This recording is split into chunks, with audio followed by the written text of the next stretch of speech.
देश के प्रधानमंत्री नरेंद्र मोदी ने 15 अगस्त साल 2021 के दिन लाल किले से ऐलान किया था कि साल 2023 तक भारत में 75 वंदे भारत एक्सप्रेस ट्रेनें चलाई जाएंगी। और पीएम मोदी की इस ऐलान के एक साल बाद सरकार अभी तक सिर्फ 3 वंदे भारत एक्सप्रेस ही पटरी पर दौड़ा सकी है। 2 वंदे भारत ट्रेन तो भारत में पहले से ही चल रही थी। तीसरी ट्रेन को देश के प्रधानमंत्री नरेंद्र मोदी ने एक हफ्ते पहले ही यानी 30 सितंबर को अपने गृह राज्य गुजरात से हरी झंडी दिखाई थी। लेकिन गांधीनगर मुंबई के बीच चलाई जा रही इस ट्रेन की एक हफ्ते बाद ही क्या हालत हुई, ये तस्वीर देखकर आप समझ सकते हैं।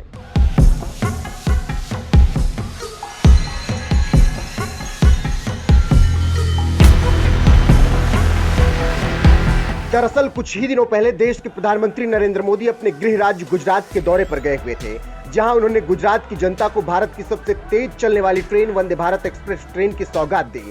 और शुक्रवार को ही ये ट्रेन गुजरात के गांधीनगर रेलवे स्टेशन से मुंबई सेंट्रल के लिए दौड़ पड़ी।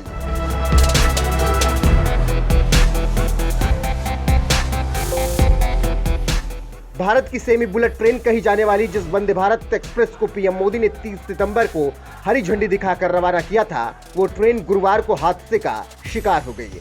दरअसल सुबह 6:10 पर मुंबई सेंट्रल से रवाना हुई Vande Bharat train Ahmedabad railway station के पास सुबह 11 बजे के आसपास वटवा और मणिनगर के बीच भैंसों के झुंड से टकरा गई।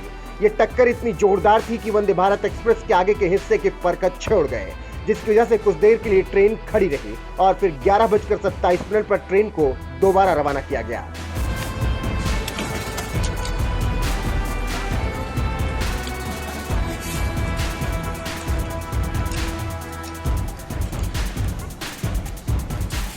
इधर वंदे भारत एक्सप्रेस हादसे का शिकार हुई और उधर सियासी विरोधियों ने मोदी सरकार के खिलाफ इसी बहाने हल्ला बोलना भी शुरू कर दिया। मोदी योगी विरोधी माने जाने वाले पूर्व आईएएस सूर्य प्रताप सिंह ने एक ट्वीट में लिखा, भैंस से टकराई वंदे भारत ट्रेन, देखिए क्या हाल हुआ, भैंस का नहीं ट्रेन का। प्लाईवुड प्लास्टिक का बना ट्रेन का इंजन, रेलवे के इतिहास में ये पहली बार। सपा प्रवक्ता अनुराग भदौरिया ने एक ट्वीट में लिखा, भैंसों के झुंड से टकराते ही कितनी मजबूत है वंदे भारत एक्सप्रेस, आप खुद ही देखिए।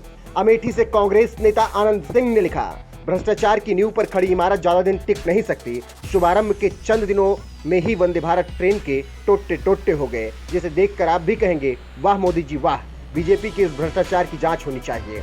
हम्माद नसीम नाम के एक ट्विटर यूजर ने लिखा, माननीय इस ट्रेन की तारीफ करते हुए नहीं थक रहे थे, एक ही टक्कर में हुई चूर। भैंस से टक्कर के बाद जिस तरह से वंदे भारत के इंजन का हिस्सा टूटकर अलग हो गया, उसके बारे में सोशल मीडिया पर कुछ इसी तरीके की फिलहाल प्रतिक्रियाएं आ रही हैं।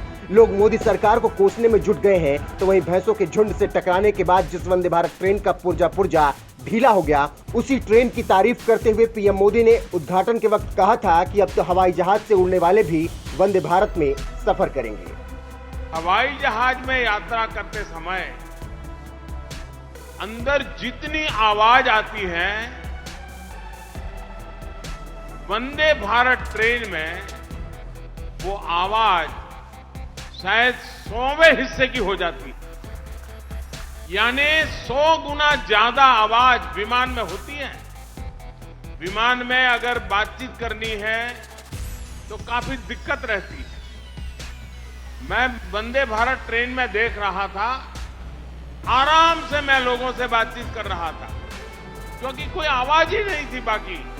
इसका मतलब जो लोग हवाई जहाज के आदी हैं, उनको अगर ये आवाज के विषय में ज्ञान हो जाएगा, मैं पक्का मानता हूं वो हवाई जहाज नहीं वंदे भारत ट्रेन पसंद करेंगे।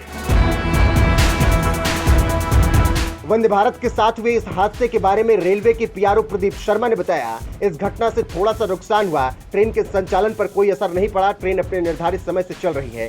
ट्रेन के आगे का हिस्सा जो टूटा है उसे ठीक किया जाएगा, ट्रेन को समय से ही संचालित किया जाएगा। 180 किलोमीटर की रफ्तार से दौड़ने वाली वंदे भारत एक्सप्रेस ट्रेन से भैंस टकरा जाने के बाद अब जाकर रेलवे की नींद खुली है। रेल अधिकारियों का कहना है कि गुजरात में गाय भैंस पालने वाले वंदे भारत के टाइम टेबल से वाकिफ नहीं है। यही वजह है कि भैंसों का झुंड पटरियों पर आ गया। उन्हें जागरूक करने के लिए अब एक अभियान चलाया जाएगा। वो तो गनीमत रही कि ट्रेन को ज्यादा नुकसान नहीं हुआ, लेकिन अगर समय रहते रेलवे लोगों को वंदे भारत एक्सप्रेस की टाइमिंग को लेकर जागरूक करता तो शायद इस तरह के हादसे नहीं होते। बहरहाल जिस तरीके से भैंस की एक टक्कर से वंदे भारत का पुर्जा ढीला हुआ, उसे देखकर वंदे भारत की मजबूती के बारे में आपका क्या कुछ कहना है, अपनी राय कमेंट कर हमें जरूर बताएं।